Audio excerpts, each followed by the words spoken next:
The year was 52 BC.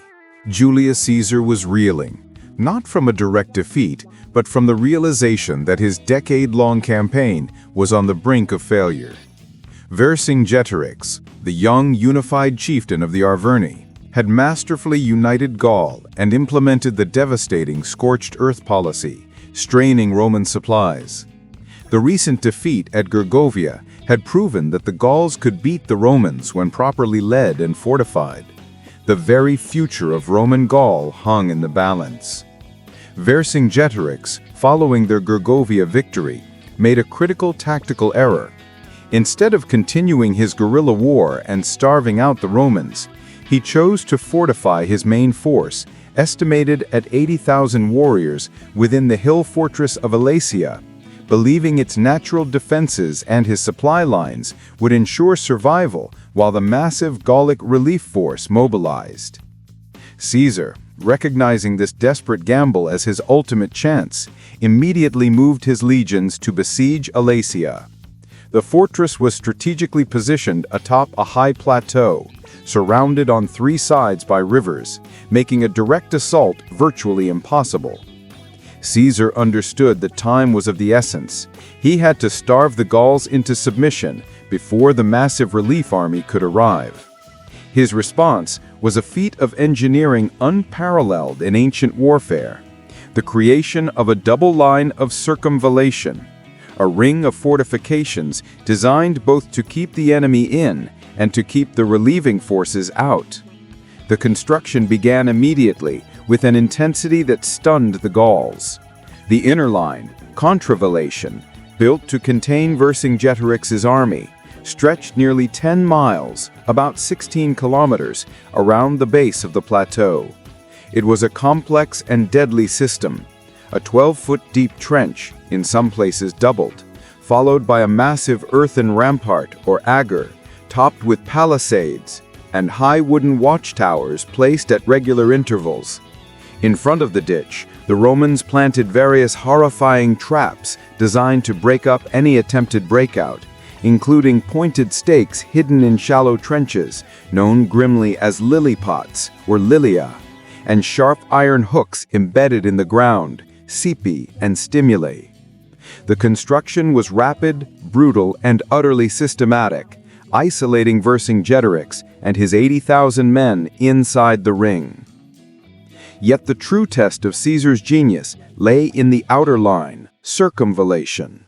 Caesar knew that a massive Gallic relief army, potentially numbering over 250,000 men, drawn from all the tribes of Gaul, was approaching. To survive, the Roman besieging force had to be prepared to fight a defensive battle, while simultaneously being attacked from the front, the besieged, and the rear, the relieving army. The outer line, stretching an incredible 14 miles, nearly 22 kilometers, was essentially another fortified camp, mirroring the inner one. It included all the same defensive elements, ditches, ramparts, towers, and the deadly traps, but facing outward towards the plains, from which the Gallic cavalry and infantry would charge. Caesar placed his entire army, a force of roughly 60,000 men, between these two rings, ready to pivot and fight in two directions at once. Supplies were diligently stocked, and Caesar's legates were instructed to hold their posts at all costs. The siege soon turned into a desperate war of attrition. Inside Alesia, Vercingetorix's army began to suffer grievously from starvation. Vercingetorix, recognizing the impending disaster, made a tragic and fateful decision: to expel all women, children, and elderly people, the useless mouths, from the fortress, hoping Caesar would allow them passage and relieve the strain on his supplies. However, Caesar, cold and pragmatic, refused to open his lines. These civilians were caught in a horrifying no-man's land between the Roman and Gallic fortifications, slowly starving to death, a grim testament to the harsh realities of ancient siege warfare. The massive Gallic relief army finally arrived, a truly terrifying sight, its numbers dwarfing the entire Roman force. They camped on the hills surrounding the Roman outer fortifications and launched their first coordinated attack. The assault was relentless. The Gauls attacked the outer walls with wave after wave of desperate men, while Vercingetorix simultaneously launched a massive breakout attempt against the inner Roman lines. The Roman legions, stretched thin across the miles of fortifications, fought a furious, confused, and bloody battle. They rushed from one breach point to another, often relying on the deadly traps to break the momentum of the Gallic charge. The air was thick with flying javelins, war cries, and the terrifying din of battle.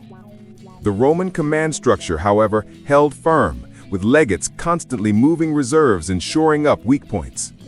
The decisive moment came on the final day of the assault. The Gauls, having identified a weakness in the Roman outer defenses at a point where the terrain made fortification difficult, launched their most ferocious attack, led by Vercingetorix's trusted lieutenants. The Roman lines began to buckle under the sheer weight of the overwhelming numbers. Caesar, realizing the imminent danger, began to feed in his last reserves and personally rode out to the most threatened sector. In one of the most famous tactical moves of the entire war, Caesar, accompanied by his cavalry and a select cohort of German auxiliaries, who were notoriously fierce fighters, charged the flank of the exhausted Gallic relief army. The appearance of Caesar himself, leading a fresh, powerful counterattack, sent shockwaves through the Gallic ranks. Already struggling against the fortified Roman positions, the sight of their flank crumbling broke their resolve. The massive relief army scattered and fled in utter disarray. Inside Alesia, Vercingetorix and his men watched the crushing defeat of their last hope. The relief army was gone, and starvation was total. There was no alternative but surrender. In a profoundly dramatic gesture, Vercingetorix rode out of Alesia in his finest armor and weaponry, circled Caesar's tribunal, and then dismounted, laying his sword, helmet, and javelin at Caesar's feet in silent submission. The great Gallic confederation was broken.